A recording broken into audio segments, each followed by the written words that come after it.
Hello everyone, Courtney and Jonathan here today from the USAA Educational Foundation. And yes, Jonathan, because I missed it, but also to make a point, happy birthday. Thank you very much. Not right now. So, how old are you? In days, because I want to make it tricky. I have no idea.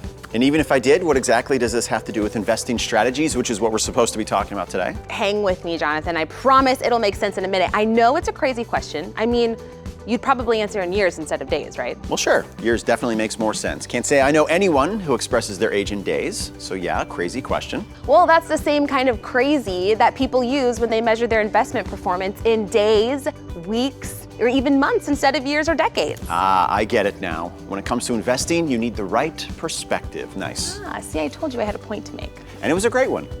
That ties directly to today's topic of using well-established approaches to build an investment strategy.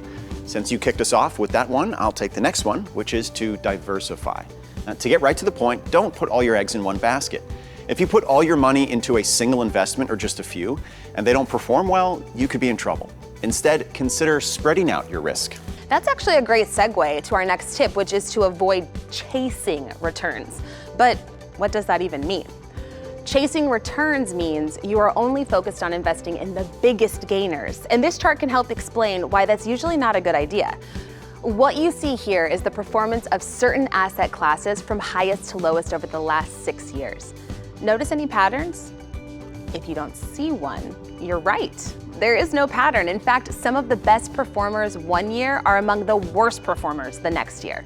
So you see why chasing returns can be a bad idea.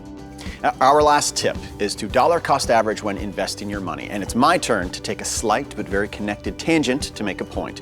Now, when you go shopping, which you do a lot, you'd rather buy something on sale than at full price, right? Well, it's smarter. Clearance rack all the way for you. Well, it's the same with investing. But the problem is no one knows when the market will drop or go on sale. So it's pretty difficult to time the market and jump in at the perfect moment. Well, that makes sense to me. And that's why it's a smart idea to dollar cost average, where you buy a fixed dollar amount of the investment you want on a regular schedule, regardless of the share price at the time.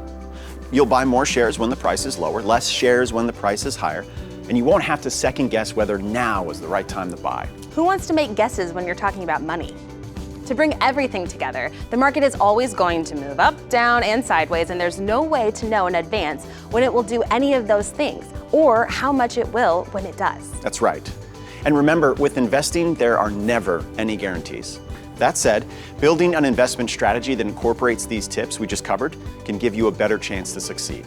So until next time, where's my cupcake? 1 second.